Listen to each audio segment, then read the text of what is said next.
Diascofoot, le miroir du football de la diaspora congolaise.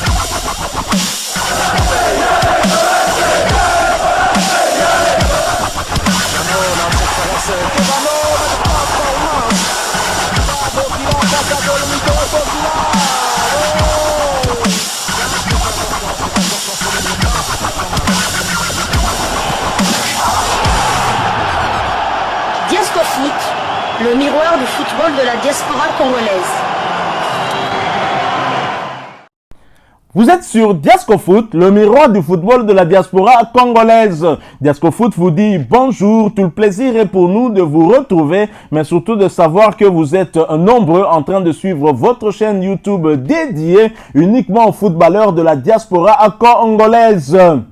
C'est l'heure de partager avec vous quelques news que nous avons pu récolter pour vous, des news concernant la tanière de léopard de la République démocratique du Congo. Dans le cadre de cette livraison sportive, nous allons parler de certains internationaux au Congolais. Après la Belgique, l'Angleterre, le Portugal et la France, Chancel Mbemba Mangulu pourrait se retrouver du côté de l'Italie. À en croire le média foot 01.com qui titre OM Rongier et Mbemba vendu à la Lazio, Tudor frappe fort. Je vais tout simplement vous lire cet article qui nous ouvre la porte pour une analyse sur notre international congolais, le demi-dieu congolais, le double brassard, l'âme du boulot palais, boulot. Alors je vais lire cet article à peine nommé sur le banc de la Lazio.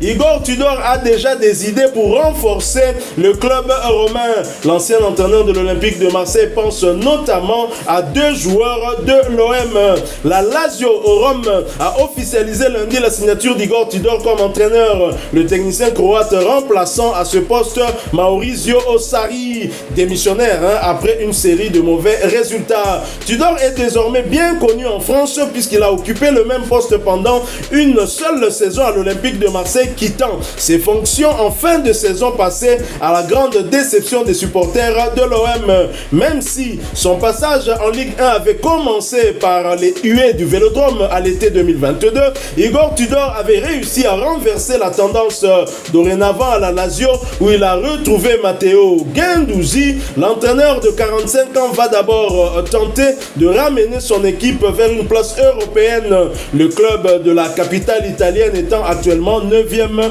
de Serie A. Mais l'ancien coach de Marseille travaille aussi sur le prochain mercato et c'est là que les noms de Valentin Rongier et Chancel Mbemba sont évoqués. La Gazette dello Sport révèle qu'Igor Tudor a demandé à ses dirigeants de travailler sur la possibilité de faire signer Valentin Rongier et Chancel Mbemba, sachant que le premier a encore 2 ans de contrat avec l'Olympique de Marseille, tandis que le défenseur international congolais sera libre dans une saison. Si la situation de Rongier laisse un peu de temps à Pablo Longoria pour parler de l'avenir, celle de Mbemba est nettement plus préoccupante car le défenseur de 29 ans qui est une vraie satisfaction à l'OM n'a toujours pas prolongé et soit il partira cet été contre un chèque, soit il restera libre dans un an.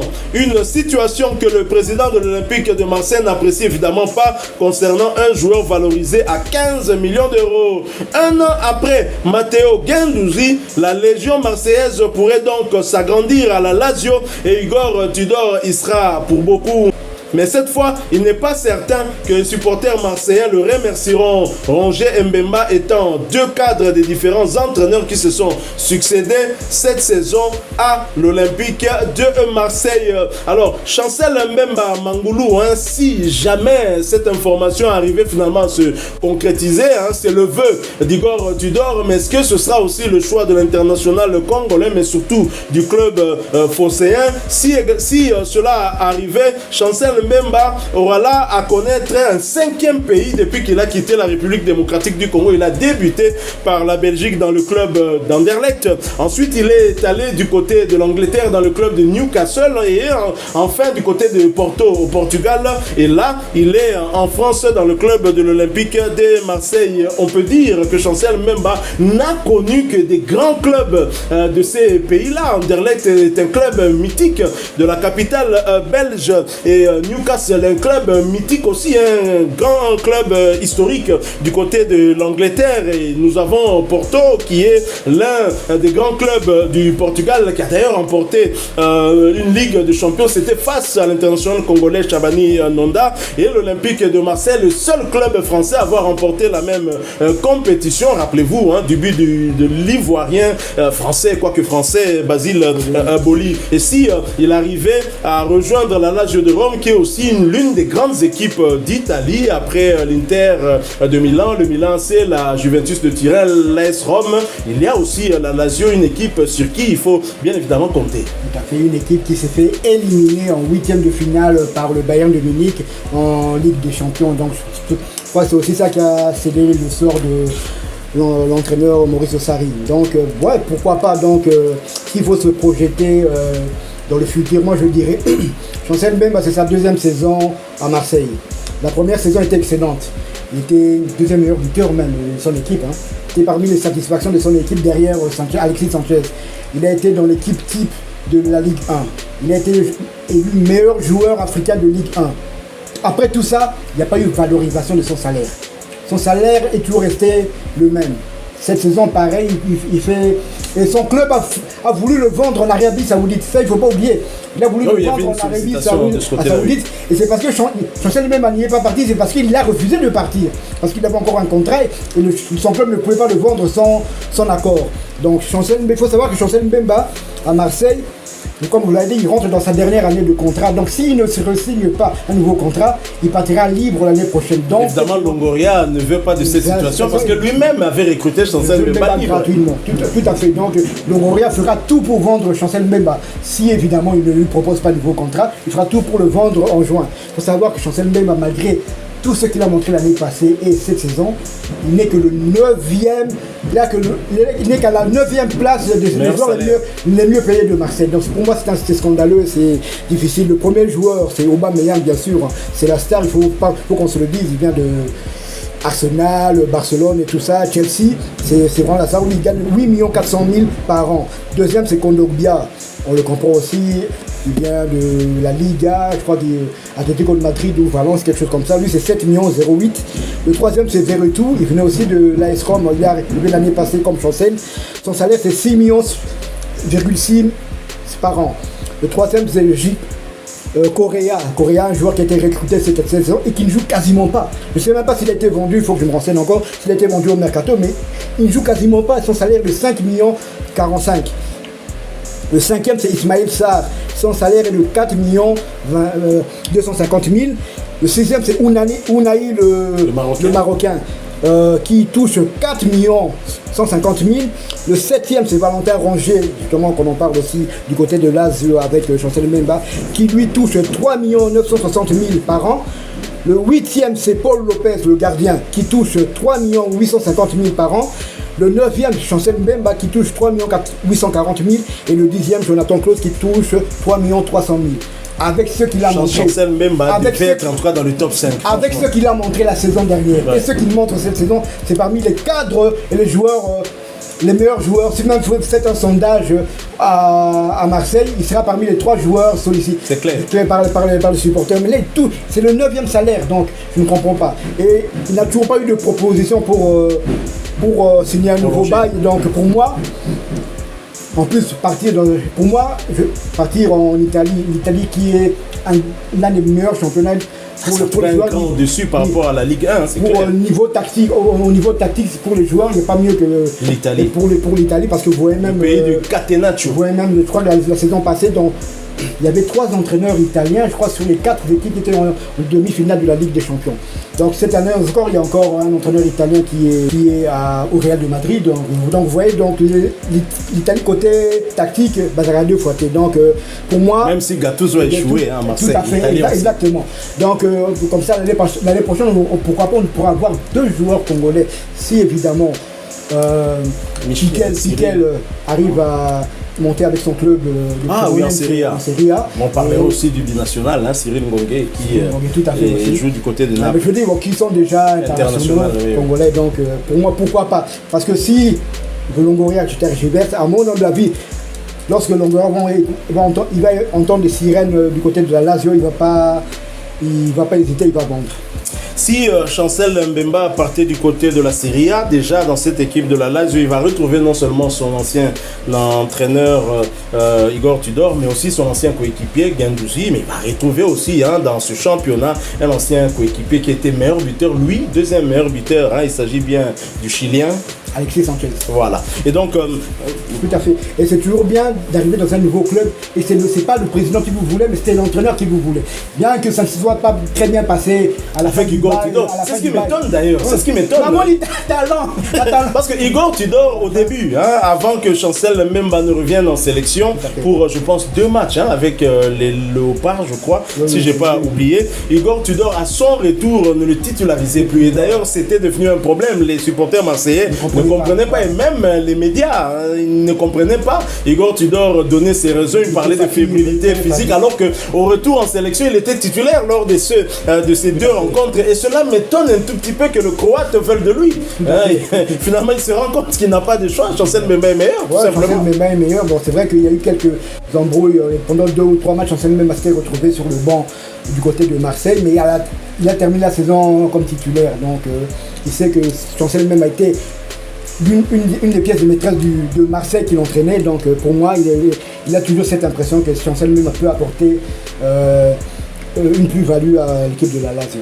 Surtout l'expérience que l'international congolais a, je l'ai dit, ce sera son 5e pays si jamais il arrivait à concrétiser cette information. Le vœu d'Igor Tudor, il est passé par la Belgique où il a laissé des traces indélébiles du côté d'Anderlecht. Il est allé du côté de l'Angleterre. C'est vrai qu'il avait un peu moins de temps de jeu, mais c'est quand même la première ligue anglaise, le championnat le plus difficile au monde. Ensuite, il est allé du côté de Porto, patient. Il a attendu en tout cas son moment. Et à partir du moment où on lui avait accordé sa chance, Chancel Mbemba n'avait plus rien lâché aux côtés de l'expérimenté Pepe qui a d'ailleurs été rappelé en équipe nationale avec Cristiano Ronaldo. Pepe qui a dit, il a âgé de 41 ans, il dit qu'il ne va décrocher que si Cristiano décroche, parce qu'il sera là pour l'aider en tout cas à pousser cette équipe du Portugal. Un patriotisme dont on devrait en tout cas prendre pour modèle beaucoup de nos internationaux. Pendant 2 ans avec un joueur comme Pepe, tu ne peux que apprendre. Tu ne peux que grandir, franchement. On voit les résultats que ce soit en équipe nationale congolaise et du côté de l'Olympique de Marseille.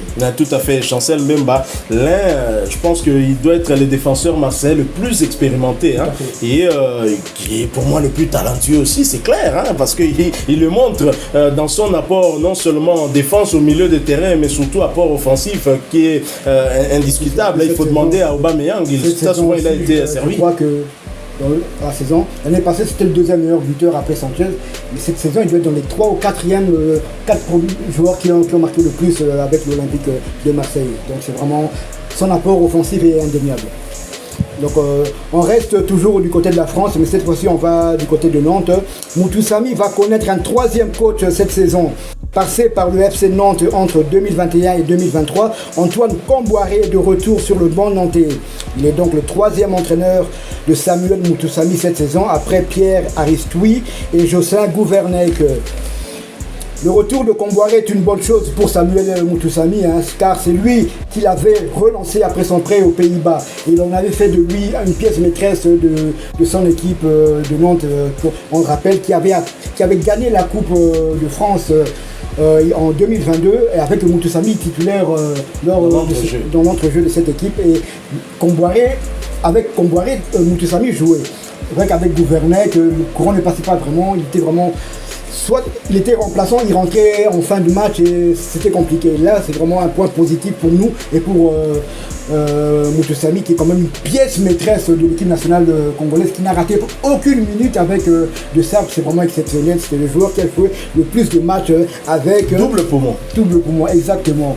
Une autre bonne nouvelle, ne venons pas jamais seul, c'est le retour nous allons cette fois-ci du côté de l'Andalousie en Espagne, le retour de Bakambu est imminent. Notre Bakabol national, tout à fait. Touché au mollet il y a bientôt 1 mois, Cédric Bakambu a repris la course. Son retour à la compétition est attendu après la trêve internationale. C'est vrai que dans une interview, l'entraîneur aussi disait que on verra Bakambu après la trêve. Je crois que le match contre l'Atlético de Madrid. Arrivé au Real Betis après la CAN, l'attaquant congolais n'avait pas raté ses débuts puisqu'il avait trouvé le chemin de filer lors de sa première titularisation et son 2e match avec le club sévillan. C'est vrai que C'était vraiment dommage cette blessure car ça avait coupé son élan et on espère vraiment qu'il va continuer sur ses acquis là et nous revenir en forme pour le mois de juin car on aura besoin d'un Bakambu en forme pour affronter le Sénégal. Oui, c'est vrai que c'est une très très bonne nouvelle pour Cédric Bakambu, mais également pour son équipe de Betis Séville qui est aussi mal en point en championnat. Et Cédric Bakambu qui revient, je dirais, à temps pour la prochaine échéance des Léopards. Ce sera au mois de juin prochain, début juin, face au Lion de la Teranga. Nous sommes très très contents également pour Moutoussamy, le retour d'Antoine Camboiré, un ancien joueur qui a connu la Ligue 1. Et très juste. Et Samuel Moutoussamy, en manque de temps de jeu depuis son retour de la CAN, va certainement pouvoir récupérer sa place dans l'entrejeu de cette équipe. Samuel Moutoussamy qui a fait un très grand travail chez les Léopards. Je me rappelle de cette époque où il était titularisé par Camboiré. En même temps ici, il était titularisé aussi par le très très expérimenté Hector Raoul Cooper, n'en déplaise à certains de nos amis ici dans Diasco Foot. Il reste quand même expérimenté, même si nous on a eu peut-être un Hector Raoul Cooper qui n'était plus tout à fait lucide, qui avait perdu un peu ses repères. Il faut dire que la barrière de la langue aussi n'a pas vraiment aidé en sélection. On était à un match de la Coupe du Monde. Quand même, et on a été éliminé par qui? Parfois. Éliminé par le demi-finaliste de la Coupe du Monde. Depuis 74, on n'avait jamais été aussi proche. C'est ça. Éliminé par le demi-finaliste qui a éliminé le Portugal, a éliminé l'Espagne, battu la Belgique. On a dit non, Congolais. Moi c'est mais je suis d'accord avec vous qu'Hector Raoul Cooper Nabiso et Simbadé à ça là vraiment aventure. Donc Alexa Bissolaire, heureusement que Sébastien Desabre non ko Sebataga to kabela ke Barbara Kanam, c'est pas pour rien ça pour la Moussalo Azao continuer comme ça là. Donc voilà, nous arrivons à la fin de ce tour d'horizon qui est allé de la France à l'Espagne pour vous donner des nouvelles de notre demi-dieu congolais, Chancel Mbemba Mangoulou. Nous avons parlé également de Samuel Moutoussamy et on a clôturé avec Cédric Bakambu, un retour qui sera certainement salvateur, non seulement pour Betis, mais également pour la sélection. Si vous avez aimé ce sujet, laissez-nous un maximum de j'aime. Merci de partager avec nous aussi en commentaire votre point de vue. Vous êtes nouveau sur cette chaîne Diasco Foot parce que nous sommes le miroir du football de la diaspora congolaise. Eh bien, abonnez-vous et n'oubliez pas d'activer la petite cloche de notification histoire de ne plus rien manquer des prochains sujets que nous allons vous proposer. En attendant, portez-vous bien. Nous espérons vous retrouver très très bientôt et Diasco Foot vous dit au revoir.